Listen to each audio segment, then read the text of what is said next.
Hi, I'm Sandhya Shekhar.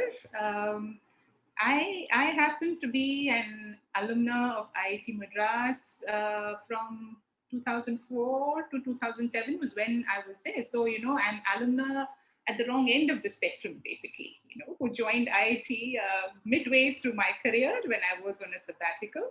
So I was with DOMS and my nickname, starting with the IIM Bangalore campus, has been Sandy, and for different reasons, that name has stuck because when you work with an MNC, there are those who find even a simple name like Sandhya difficult to pronounce. And so that nickname has stuck over the years. And unfortunately for me, when I landed in IIT Madras, I guess I was way too old, and people were actually calling me madam. So I mean, that's a terrible feeling, right? You begin to feel like a dinosaur, but yeah. So and for me, I mean, the stint at IIT Madras has always been so replete with beautiful memories, and where do I begin? Right from the movies and OAT to all the fun times during Sarang and the Pan IIT get-togethers, and looking at the beautiful flora and fauna and gazing at the deer and the black buck and monkeys, both the two-legged and the four-legged species. So such a joy, actually. And what were my favorite spots? Undoubtedly Guru Nath, where you kind of guzzle on liters of chai with, noodles and samosas that keep you going through the day.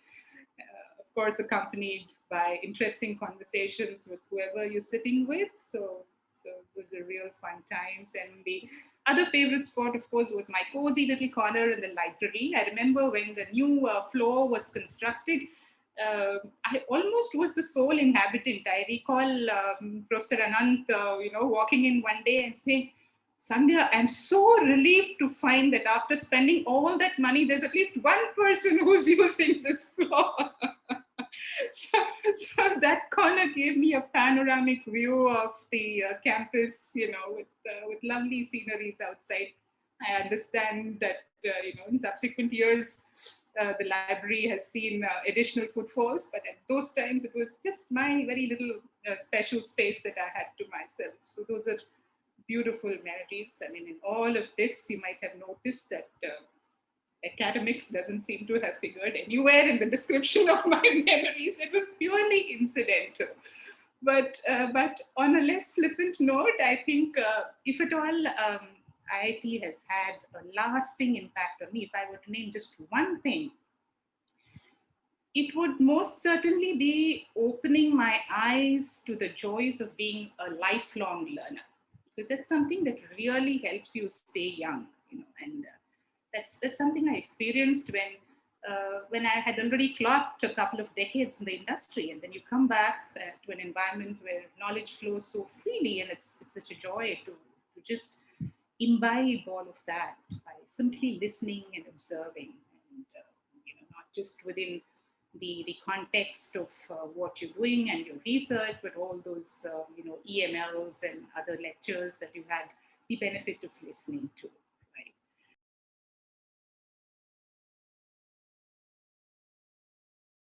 Yeah, I mean, it's like both before and after IIT as far as my professional life is concerned. I guess there was a very distinct shift of gears before and after IIT, but I'll come to that a little later.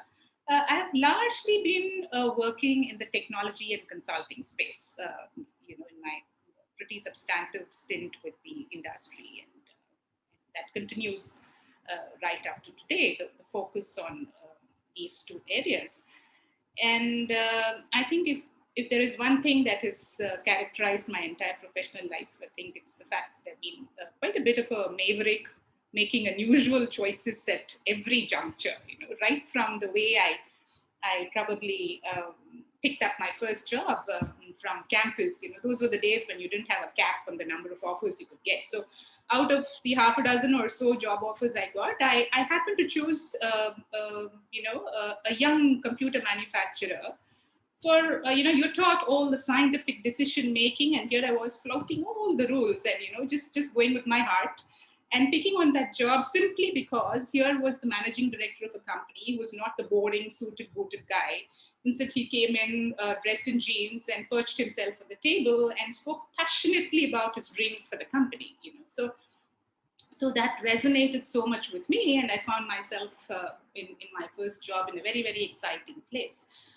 And I think somewhere I think I've been very fortunate, because that intuition about just making unusual choices seems to have really paid off in the long run, because it's almost always, very strangely, put me in spaces where I'm doing things for the first time, treading on untrodden paths and discovering things and doing things that not too many people have attempted before. And for that, I feel really fortunate and blessed. For instance, right in my first job, I remember, we were trying to explore how to use, to introduce a Unix operating system in a commercial environment, which had never been done before. And that was really my first formal engagement with IIT Madras, where stalwarts like Professor Muthukrishnan really helped us kind of contour the plans to take this forward and so on. So those things, and so I'll just pick probably one example from each of the jobs that I've taken up to give you an idea of how it's just been happenstance and so very nice to have been thrown into such situations.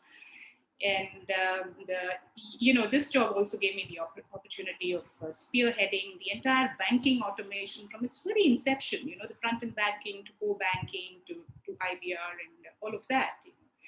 And then in the second job, I found myself using new technologies like AI and expert systems to build backward chaining algorithms and diagnostic solutions for hospitals and so on. So those of you who are all thinking that AI is like today's technology and cutting edge, there are dinosaurs like me who did this way back in the late 80s, So that was interesting to kind of discover new technologies and software to build solutions on.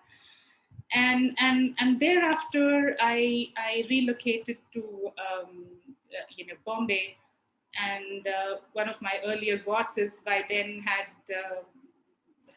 gone on to become the managing director of a consulting firm, and so more about happenstance and no planned moves. But he we talk about work from home today. I'm talking about the early 90s, where I was thinking to myself that I would take a break from work because I had an infant to take care of.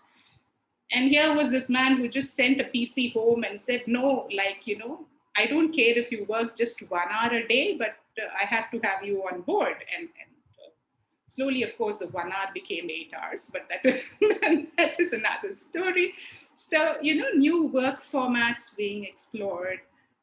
And that was also the job where, as somebody who's heading knowledge management research, gave an opportunity to actually implement this for a lot of Fortune 100 companies across the world. And all that learning went into the writing of a book on knowledge management, which was the first such book in the country, on that subject. And then I remember that stint also gave me the opportunity to be the chief architect of India's first multimodal education delivery architecture across 3,000 locations. And remember, this was the pre-internet era. Today we talk about virtual learning across multiple locations, but we were kind of, pushing the envelope even back then to see how, we can scale up in terms of content delivery and educational paradigms and things like that. And then, of course, when I was in Gartner, looking after the Asia Pacific region, I actually set up the consulting practice of Gartner in India, and that was also deeply satisfying. That was yet another first, because India was a territory that was new to the rest of the organization, and and they were really kind of very, very surprised that at that time, probably the largest global engagement came out of India, you know. And so while I was looking at engagements right across geographies and multiple continents, it was also deeply satisfying to find that we could really do a lot of deeply satisfying work in the Indian context to benefit Indian clients. And so that was the time, and I was pretty much at the peak of my career when yet another unusual move, and I found myself in IIT Madras pursuing a PhD. How did that happen? Again, purely by happenstance. You know, they had invited me to be on somebody's PhD Viva panel, and Dean Narayanan, who's looking after academic research at that time, said, "Why don't you come and teach as a visiting faculty at IIT?" And I said, "Look, sir, I can't teach to save my life. And, perhaps I can become a student all over again." I said it purely in jest. And he took me so seriously that he said, "No, you absolutely must." And the next thing I know, I had enrolled for a PhD program. So that's how IIT Madras happened to me. And am I glad it happened?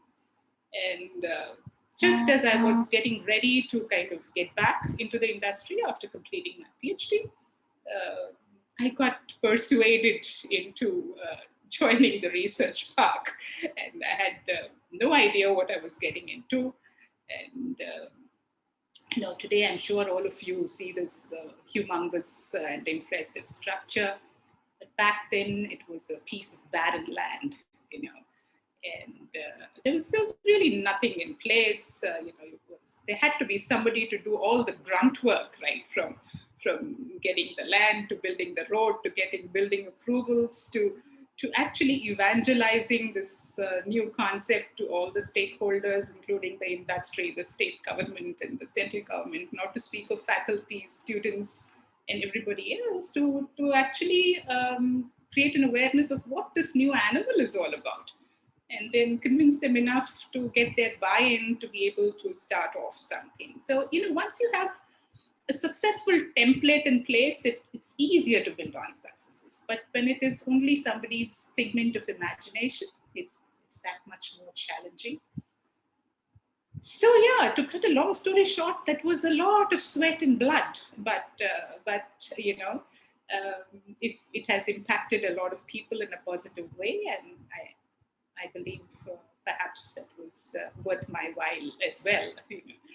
And, but the one thing that the research park has done for me is to spoil me in terms of the kind of work I would like to do going forward. Because up until then, I was, only with the industry. But somewhere I learned perhaps the fine art of balancing your work across multiple fraternities and carving out something that is a lot more enriching. So today, what I do continues to be divided into 3 buckets, where I engage actively with the corporates in multiple capacities. I'm on several boards and advisory boards. I also drive digital strategy for several corporates. I engage with educational institutions, both in an advisory capacity and as a visiting faculty. And I continue to engage with the startup ecosystem by virtue of being associated with BIRAC currently, and helping the biotech innovation ecosystem scale up nationally. So, so I mean, in various capacities, I continue to engage with, all 3. And I find that there are some beautiful synergies across all of them, and which makes it a lot of fun while, working and giving a certain variety of texture to what you do.